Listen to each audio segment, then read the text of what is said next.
Alhamdulillah wa syukurillah. Setelah di pertemuan kemarin kita menjelaskan bahwa perkataan Imam Ibn Taimiyah di mana beliau menyatakan, aku tidak setuju, kata beliau, dan menganggapnya adalah perihal bid'ah, di mana ada seseorang yang niat untuk ziarah Nabi tapi tidak niat untuk ziarah masjid. Jadi kalau itu diniatkan dari awal untuk Nabi saja ziarahnya tanpa niat untuk masjid, maka di sini saya tidak setuju, kata Ibn Taimiyah. Nah, tapi kata para ulama-ulama Hanabilah sendiri mengatakan bahwa maksud daripada Ibn Taimiyah bukan seperti apa yang dituduhkan kepada Ibn Taimiyah, bahwa beliau melarang orang ziarah kubur. Terutama pada saat beliau ditanyakan apa hukum orang yang bepergian menuju ziarah Nabi kalau dia hendak mengqosor sholatnya. Qosor sholat termasuk rukhsah, warukhsatu la tunaqu bil ma'asi. Sedangkan mengambil rukhsah dari Allah Subhanahu wa taala, mengambil keringanan dari Allah seperti menggabungkan sholat, meringkas sholat, qosor, itu tidak boleh kalau bepergiannya dalam rangka kemaksiatan. Maka dalam hal ini Ibn Taimiyah mengatakan bahwa bepergian untuk berkunjung kepada Nabi ada 4 pendapat ulama Hambali, dan dia menyebutkan yang ketiga, dikosor sholatnya kalau bepergian untuk mengunjungi Nabi Muhammad SAW. Nanti beliau tidak menganggap dengan perkataan pendapat yang ketiga ini kalau bepergian untuk berkunjung ke Wali Songo, bepergian ke mana? Ke wali-wali atau ke Nabi selain Nabi Muhammad SAW, maka tidak boleh kosor. Nah, tapi kalau untuk Nabi Muhammad SAW, qaul yang ketiga kata beliau itu boleh kosor.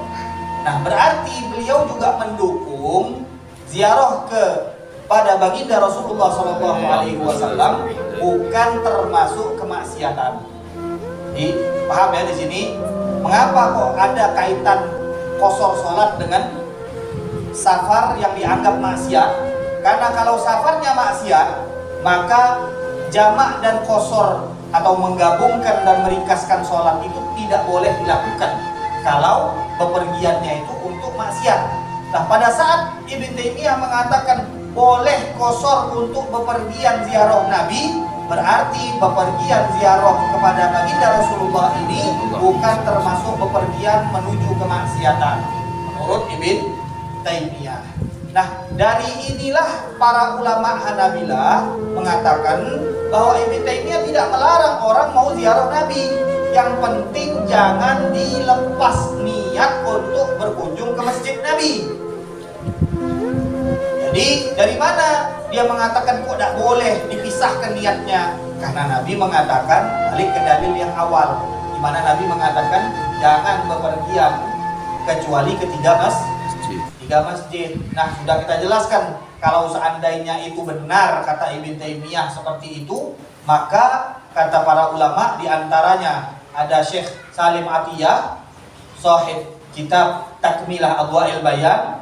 Beliau menyebutkan bahwa kalaupun Imam Ad-Dhahabi kemarin menyebutkan kalaupun benar kata Imam Dhahabi, ulama yang satu zaman dengan Ibn Taimiyah, dia katakan kalaupun benar itu pendapat siapa? Ibn Taimiyah, maka kata beliau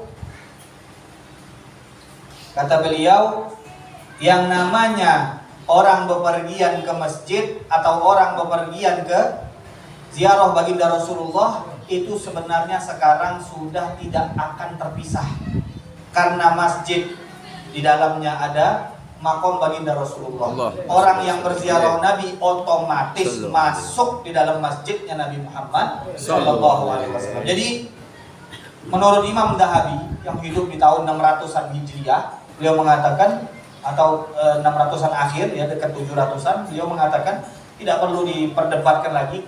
Walaupun kita menganggap Ibn Taimiyah benar di dalam pengambilan kesimpulan di dalam hadis la tusyaddur rihal, maka kata beliau tidak perlu kita ributkan, karena sekarang orang yang ziarah dia masuk masjid, orang yang masuk masjid otomatis bertemu dengan makom baginda Rasulullah sallallahu alaihi wasallam.